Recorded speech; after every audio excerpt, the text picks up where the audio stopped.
लक्ष्मीनाथसमारम्भां नादयामुनमध्यमाम् अस्मदाचार्यपर्यन्तां वन्दे गुरुपरम्परां यदिराजाय विद्महे श्रीभाष्यकाराय धीमहि तन्नो रामानुजार्य प्रचोदयात् ஆழ்வார்கள் திருவடிகளே சரணம் எம்பெருமானார் திருவடிகளே சரணம் ஜீயர் திருவடிகளே சரணம் யோ நித்யமச்சுதபதாம்புஜஹிப்பருக்ம व्यामोगदस्दतितरानतृणाय मेने अस्मद्गुरोर् भगवतोऽस्य दयैक सिन्धो रामानुजस्य शरणं शरणं प्रपत्ये நீரார் கடலும் நிலமும் முழுதுண்டு ஏலார் ஆலம் இளந்தளிர்வேல் துயிலந்தாய் சீரார் திருவேங்கடமாமலை மேயாராமுதே அடியே கருளாயே.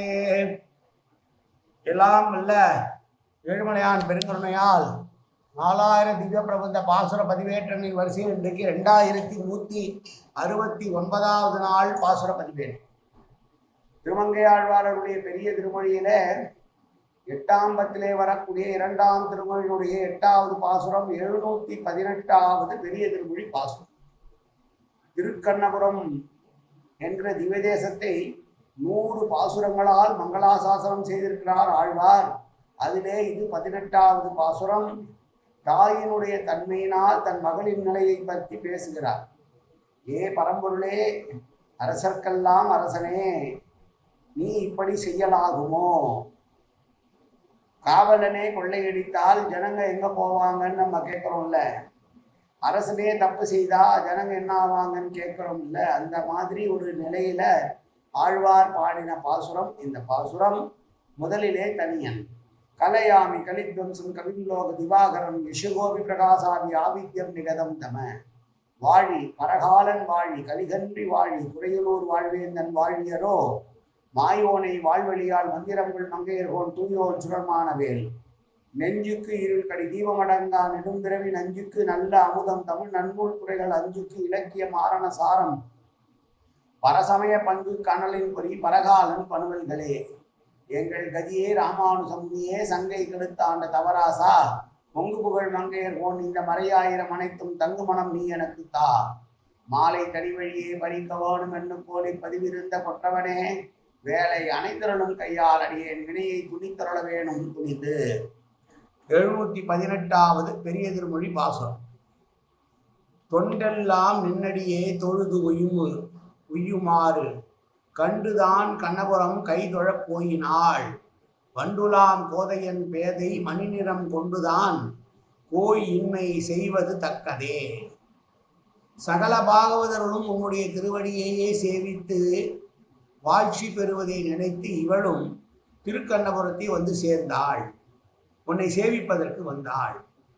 வண்டுகள் எப்போதும் இவள் தலையிலே பூசூடி இருப்பதனால் அதை தேனுடைய வரக்கூடிய தலைமுடியை உடைய வண்டுகள் உலாவப் பெற்ற தலைமுடியை உடையவளான என்னுடைய குழந்தையுடைய அழகிய மேனி நிறத்தை நீ கொள்ளை கொண்டு விட்டாய். உன்னுடைய பிரிவாற்றாமையால் அவள் நிறம் மாறி போய்விட்டாள். சுவாமியாகிய நீ பண்ணுவது அநியாயம் அல்லவா? இது உன்னுடைய தகுதிக்கு தகுதிதானா?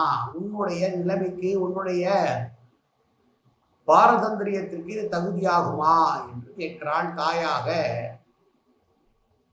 ஆழ்வார்.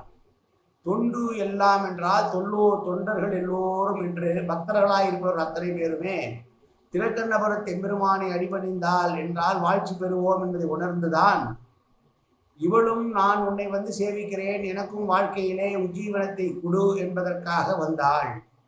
வேறு எங்கேயும் போகவில்லை.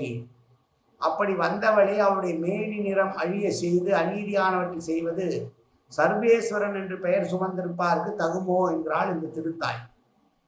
காரணம், முதலிலே கையிலே வளைகள் எல்லாம் விழுந்து விட்டது என்று சொன்னால், உடல் மெலிந்து விட்டாள் என்று சொன்னால், இப்போது அழகிய பொன்னிற மேனி கொண்டவர்கள் கருத்து போய்விட்டாளாம் பிரிவாற்றாமையால். மணி நிறம் கொண்டுதான் என்றே தம்மையே நாளும் வணங்கி தொழுவார்க்கு தம்மையே ஒக்க அருள் செய்க என்றோ முறைமை.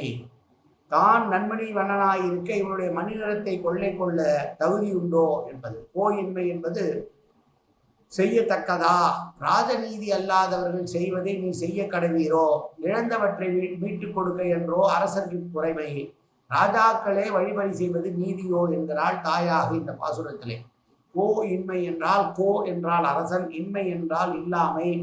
கேட்பாரற்ற அநீதி செயலை பெருமாள் செய்கிறாளாம். பக்தையாய் வந்தவள் இவளுடைய மேநிறத்தை அவன் கொள்ளை கொண்டு விட்டான் என்பதனாலே. நீ அழகிய நன்மணி மாணிக்கம் போன்ற நிறத்தை உடையவனாய் இருக்கையிலே என்னுடைய மகள் உன் பாதத்தை சேவித்தால் உஜ்ஜீவனம் பெறுவோம் என்று நினைத்து வரக அவளுடைய இயற்கையான நல்ல அழகையும் கெடுத்து விட்டாயே பெருமாளே, இது உன்னுடைய தகுதிக்கு நியாயம்தானா? அரசனே வழிபறி செய்தால் மக்கள் எங்கே செல்லுவார்கள் என்று சொன்ன பாசுரம் இந்த பாசுரம், தாயே பாசுரம். மீண்டும் ஒரு முறை பாசுரத்தை அனுபவிப்போம். தொண்டு எல்லாம் நின்னடியே தொழுது உய்யுமா கண்டுதான் கணபுரம் கைதொழப் போயினாள். வண்டுலாம் கோதையன் பேதை மணி நிறம் கொண்டுதான் கோயின்மை செய்வது தக்கதே. வண்டுலாம் என்றால் வண்டுகள் மொய்க்கக்கூடிய தலைமுடியுடைய அழக பெண்ணான என்னுடைய பெண்ணுடைய மேனி நிறத்தை கொள்ளை கொண்டது நீ தகுதியாகுமா?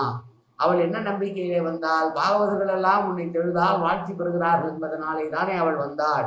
அவளுக்கு இந்த அநியாயத்தை நீ செய்யலாகுமோ என்று கேட்ட பாசுரம் இந்த பாசுரம். நாளை அடுத்த பாசுரம். காயேன வாச்சா மனசேந்திரியர் வா அபியாத்தனாவா பிரகதேசவாவாது கரோமியத்து சகலம் பரஸ்மை ஸ்ரீமன் நாராயணா ஏதி சமர்ப்பயாமி. உடலாலும் உள்ளத்தாலும் வாக்காலும் சகல விதமான பாவங்களும் தோஷங்களும் நிறைந்ததாக உலகத்தினுடைய இயல்பு இருந்த போதிலும் அடியேன் செய்கிற நல்வினையோ தீவினையோ அத்தனையும் உன்னுடைய கமலமலர் பாதங்களில் சமர்ப்பிக்கிறேன் கண்ணா. காத்தருள்வாய் கண்ணா, ஏற்றுக்கொள்வாய் கண்ணா. எப்போதும் உன் நாமம் என் நாவில் வருவதற்கு அருள்வாய் கண்ணா.